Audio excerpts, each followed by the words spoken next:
Welcome dear रॉकर्ड्स। आज की movie के नाम है बेवर्ली हिल्स निंजा। कहानी शुरू करने से पहले हमें एक जापानीज वंश के बारे में बताया जाता है जो एक सीक्रेट सेल्फ डिफेंस आर्ट को पीढ़ी दर पीढ़ी प्रैक्टिस कर रहा है।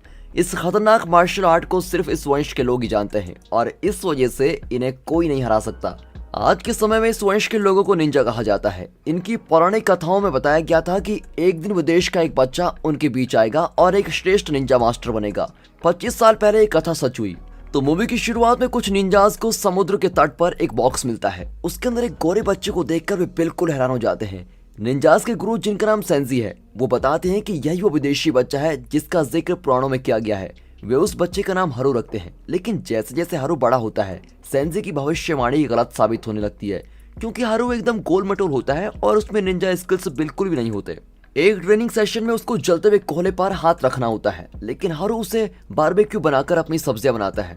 अगले सेशन में उन्हें ननचक्स यूज करने की ट्रेनिंग दी जाती है, लेकिन हरू उसे अपने गले का फंदे बना देता है। फिर निंजास को एक बड़ा घड़ा उठाना होता है जिसके अंदर उबलता हुआ पानी भरा हुआ है। जब हरू की बारी आती है तो वो अपने दोस्तों पर गर्म पानी गिरा देता है।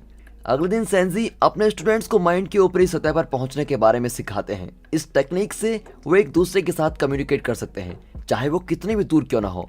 लेकिन फिर एक बार हरू उनकी बातों को एक कान से सुनकर दूसरे कान से निकाल लेता है।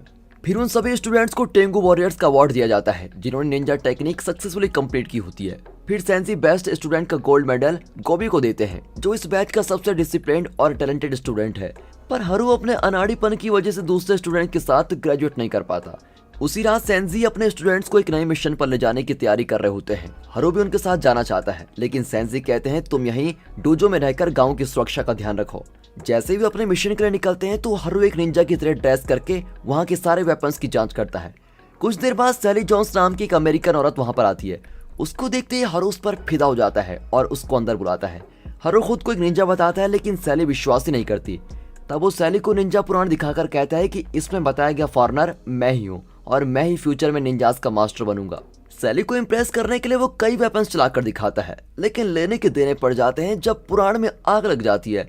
फिर आग बुझाकर हरू पूछता है तुम यहाँ क्यों आई। सैली कहती है मुझे अपने बॉयफ्रेंड मार्टिन पर शक है और मैं चाहती हूँ कि तुम मेरे लिए उसकी जासूसी करो। हरू भी मान जाता है और अगले दिन मार्टिन पर इन्वेस्टिगेट करने उसकी जगह पर चला जाता है, लेकिन उसकी ड्रेस वहाँ गेट में फंस जाती है और वो बहुत देर पर गेट पर लटका होता है।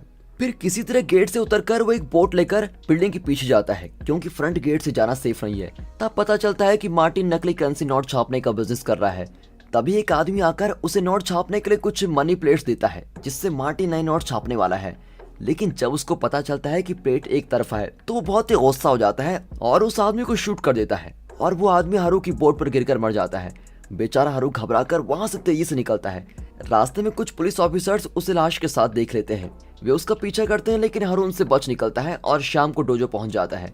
अब सेंजी उसे डांटते हैं क्योंकि गोबी ने जब सैली के होटल को कांटेक्ट किया था तो पता चला कि वहां सैली जॉन्स नाम की कोई औरत ही नहीं है। वे हरू को बताते हैं कि उस औरत ने तुमको उल्लू बनाया था, लेकिन हरू को यकीन होता है कि वो औरत सच कह रही थी और वाकई उसको मेरी मदद चाहिए। अब हरू ठान लेता है कि वो अमेरिकन जाकर सैली को जरूर बचाएगा। सेंजी पूछता है कि तुम अमेरिकन जाकर उस औरत को ढूंढोगे कैसे। अब हरू जवाब देता है कि उसने मुझे ये टोकन दिया था, इसके जरिए ही मैं उसको ढूंढ लूंगा। अगले दिन हरू अपने निंजा साथियों से विदा लेता है। सेंजी उसको कुछ गोल्ड कॉइंस देकर कहते हैं कि बहुत जरूरत पड़ने पर ही इसका यूज करना। पर सेंजी को यकीन होता है कि हरू कोई उद्यम तो जरूर मचाएगा ही, इसलिए वो गोबी को उसके पीछे भेजते हैं और कहते हैं कि हर वक्त हरू पर नजर रखना। जब हरू एयरपोर्ट में मेटल डिटेक्टर से गुजरता है तो वो बीप करने लगता है और एयरपोर्ट सिक्योरिटी उसे अपने पॉकेट्स खाली करने को कहते हैं और तब हरू अपने निंजा ब्लेड्स निकालता है। फ्लाइट पर वो एक छोटे लड़के को बताता है कि मैं एक इंपॉर्टेंट सीक्रेट मिशन पर जा रहा हूँ और अगर कोई मेरे रास्ते में आया तो मैं उसको मार डालूंगा। अब लड़का घबराकर अपने पापा से कंप्लेन करता है। वो आदमी हरू को डांटता है और उसके मुंह पर मुक्का ही मार देता है।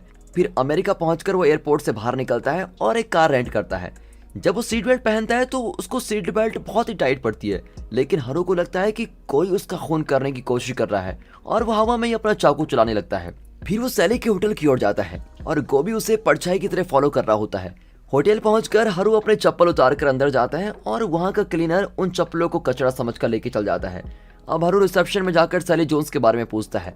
रिसेप्शनिस्ट गेस्ट लिस्ट चेक करके बताती है कि यहाँ सैली नाम की कोई औरत नहीं ठहरी है। हरू कुछ गोल्ड कॉइंस देकर उस होटल में एक रूम बुक कर देता है और जोई नाम का एक स्टाफ उसको कमरे तक लेके जाता है। अब हरू अपने निंजा स्किल्स का डेमो देने लगता है और अपने आसपास इन्वेस्टिगेट करने लगता है। फिर जोई पूछता है कि क्या आप जासूस हैं? हरू बताता है कि मैं एक निंजा हूँ और जोई बड़ा ही खुश हो जाता है और उससे निंजा स्किल्स सीखना चाहता है। अब हरू उसे अपने निंजा स्वाट टेक्निक्स दिखाता है। अगले सीन में हरू अमेरिका की सड़कों पर सैली को ढूंढता हुआ फिरता है। उसको पता ही नहीं होता कि गोभी उसको फॉलो कर रहा है। फिर गोभी सैली को देख लेता है और उसकी कार टायर पंचर कर देता है ताकि हरू उसको नोटिस करे। हरू उसको देख लेता है और उसके पास जाकर अपने मिशन के बारे में बताता है, पर सैली कहती है मुझे अब तुम्हारी मदद नहीं चाहिए। लेकिन हरू को तो लगता है कि वो इस मिशन को सीक्रेट रखने के लिए ऐसा कर रही है। वो मिशन में आगे बढ़ता है और मार्टिन उसके असिस्टेंट नोबू को फॉलो करता है। फिर वो उनके पीछे एक नाइट क्लब में चला जाता है जहां उसकी नजर कुछ बार डांसर्स पर पड़ती है। वो बहुत ही खुश हो जाता है और उनके साथ अजीब तरह का डांस करने लगता है। तभी बाउंसर उसकी हरकतों को नोटिस करते हैं और बाहर से उसको बाहर निकाल देते हैं। अब मार्टिन और नोबू ओजारू नाम के गैंगस्टर से मिलते हैं और कुछ नकली नोट्स के प्लेट्स के बारे में बात करते हैं। लेकिन ओजारू उन्हें प्लेट्स बेचने से इनकार कर देता है और इस बात पर उनके बीच खतरनाक लड़ाई शुरू हो जाती है।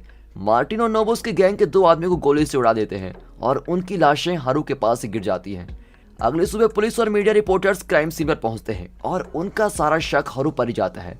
पर हरू अपने होटल लौट आता है। वो अपने निंजा टेक्निक्स को यूज करके अपने माइंड की ऊपरी स्तर पर पहुंच जाता है और अपने गुरु सेंजी से एडवाइस मांगता है। सेंजी उसे एडवाइस देते हैं कि तुम मार्टिन और सैली के फोन लॉग को चेक करो और उन्हें ट्रैक करने की कोशिश करो। सेंजी की एडवाइस लेकर हरू मार्टिन के मेंशन का पता लगाता है और जैसे ही वो लोकेशन पर पहुंचता है तो सैली वहां आती है। फिर वो सैली की कार में एक लेटर देखता है जिससे पता चलता है कि उसका असली नाम सैली नहीं बल्कि एल्सन पैग है। अब हरू ये बात सह नहीं पाता कि ये औरत उसको धोखा दे रही है। गुस्से में वो बिल्डिंग के अंदर ही घुस जाता है और एल्सन के बेडरूम में पहुंच जाता है। अब और कोई रास्ता न पाकर एल्सन सच बता ही देती है। वो कहती है मुझे अपनी बहन कार्ला की मौत के बारे में पता लगाना है। वो मार्टिन के साथ काम करती है, सिर्फ इस वजह से मैं मार्टिन के साथ टिकी हुई हूँ।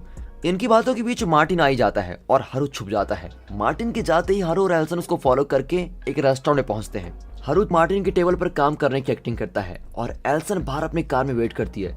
इतने में एक गैंगस्टर ग्रुप वहां पर आता है और उसके आदमी मार्टिन को शूट करने की कोशिश करते हैं। लेकिन ऐन वक्त पर हरू अपना चाकू फेंककर उस गैंग के आदमी को मार डालता है और इस बात पर झगड़ा शुरू हो जाता है। लेकिन एल्सन किसी तरह हरू को बचा लेती है। अब मार्टिन को शक हो जाता है कि एल्सन उसको धोखा दे रही थी। हरू एल्सन को अपने होटल लेके जाता है और उसे अपने कमरे में रहने देता है। अगले दिन हरू को पता चलता है कि मार्टिन वॉल्टर नाम के एक इंक स्पेशलिस्ट से मिलने जा रहा है जो नोट छापने में उसकी मदद करेगा। हरू और एल्सन तुरंत वॉल्टर के ऑफिस जाते हैं और उसे अपने कब्जे में कर लेते हैं। अब हरू वॉल्टर बनकर मार्टिन से मिलता है। फिर एल्सन मार्टिन की कार को फॉलो करती है। वे गोडाउन में पहुंचते हैं जहां हरू नकली नोट बनाने की एक्टिंग करने लगता है और साथ साथ कुछ मनी प्लेट्स भी चुरा लेता है। पर वो जल्द ही पकड़ा जाता है और मार्टिन की कार से उसको बांध दिया जाता है। कुछ देर बाद मार्टिन दूसरे गैंग से मिलकर मनी प्लेट्स के बारे में डिस्कस कर रहा होता है। इस बार मार्टिन को सही मनी प्लेट्स मिल जाते हैं जिससे नोट के दोनों तरफ प्रिंट किया जा सकता है। वह एल्सन ऐन वक्त पर हरू को बचा लेती है। अब हरू मार्टिन को पकड़ने का फैसला करता है लेकिन उससे पहले गटर में गिर जाता है। फिर एल्सन पुलिस को कॉल करती है लेकिन मार्टिन उसको किडनैप कर लेता है और जब पुलिस आती है तो वे सारे केसेस हरू के सर पर थोपकर उसे अरेस्ट कर लेते हैं। तब गोभी एक स्मोक बॉम्ब फेंककर हरू को पुलिस से बचाता है लेकिन वो अभी भी हरू से छुपता ही रहता है।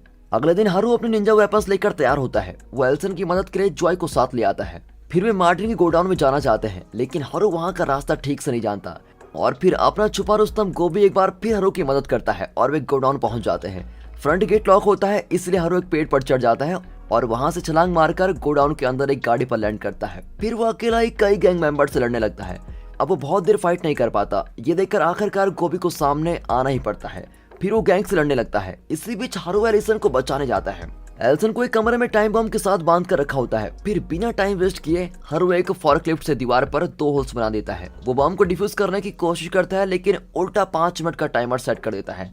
वहाँ मार्टिन के आदमी एक बढ़ती हुई आबादी की तरह एक के बाद एक करके आते रहते हैं और गोभी लड़ते लड़ते थक रहा होता है। उसकी आवाज को सुनकर हरू उसकी मदद के लिए भाग कर आता है। लेकिन हैरानी की बात तो ये होती है कि इस बार हरू मार्शल आर्ट के कुछ शानदार मूव से गैंग को हक्का बक्का कर देता है। ये देखकर तो गोभी को यकीन नहीं होता कि यह हरू है और अब उसको सच में यकीन हो जाता है कि हरू असली निंजा मास्टर है। कुछ सेकंड्स में वो पूरे गैंग को फ्लैट कर देता है और गोभी को बचा लेता है। अब ये दोनों निंजास मिलकर मार्टिन और नोबू का सामना करते हैं। वे नोबू को हरा देते हैं और अब हरू और मार्टिन के बीच 1-on-1 फाइट होने वाली है। मार्टिन हरू पर गोली चलाता है लेकिन हरू अपनी निंजा स्वार्ड से बुलेट को रोकता है और उन्हीं बुलेट से मार्टिन को अटैक करने लगता है। अब मार्टिन घबराकर वहां से भागता है। इसी बीच बॉम्ब का टाइमर 0 की ओर बहुत तेजी से बढ़ रहा होता है। फिर हारू जल्दी से वहाँ पर रखा हुआ एक बड़ा हार्पून गन शूट करता है और हार्पून बॉम्ब को बाहर खींच ले आता है और आखिरकार बॉम्ब मार्टिन के ट्रक पर गिरता है और एक्सप्लोड हो जाता है। फिर किसी तरह मार्टिन जिंदा बच ही जाता है, लेकिन जल्दी पुलिस आकर उसको अरेस्ट कर लेती है। इतने बड़े कांड के बाद हारू गोबी और सैली सेंजी के पास लौट आते हैं और फिर अपने गुरु से मिलकर हारू बहुत ही इमोशनल होता है। वो उन्हें बताता है कि अब मैं एल्सन के साथ अमेरिका में रहना चाहता हूँ। सेंजी उसे परमिशन दे देते हैं क्योंकि अब उन्हें हारू की काबिलियत पर पूरा विश्वास है। पर गोबी अब व्हील चेयर पर है। वो अपना गोल्ड मेडल हारू को देता है और कहता है तुम ही असली निंजा मास्टर हो। आखिर हारू और एल्सन एक ट्रक में वहां से निकलते हैं, लेकिन बदकिस्मती से ट्रक में फिक्स की हुई रस्सी गोबी की व्हील चेयर में फंस जाती है। फिर गोबी बहुत दूर ट्रक के साथ खींचा चला जाता है और जब ट्रक मुड़ता है तो वो व्हील चेयर के साथ समुद्र में गिर जाता है। अब हारू बाहर जाकर चिल्लाता है कि सॉरी मेरे दोस्त, ये मेरी गलती नहीं थी। मतलब ये कि हारू चाहे निंजा मास्टर ही क्यों ना बन जाए, पर इसकी अनाड़ीपन कभी कम नहीं होगी। और दोस्तों इसी के साथ ये मूवी यहाँ पर खत्म होती है। अगर ये मूवी आपको पसंद आई हो और एक्सप्लेनेशन अच्छा लगा हो तो वीडियो को लाइक कर दें और चैनल को सब्सक्राइब करना बिल्कुल मत भूलेगा। बाकी मिलते हैं ऐसी मजेदार मूवीज के साथ, तब तक ले गुड बाय, अपना ख्याल रखिए and finally thanks for watching.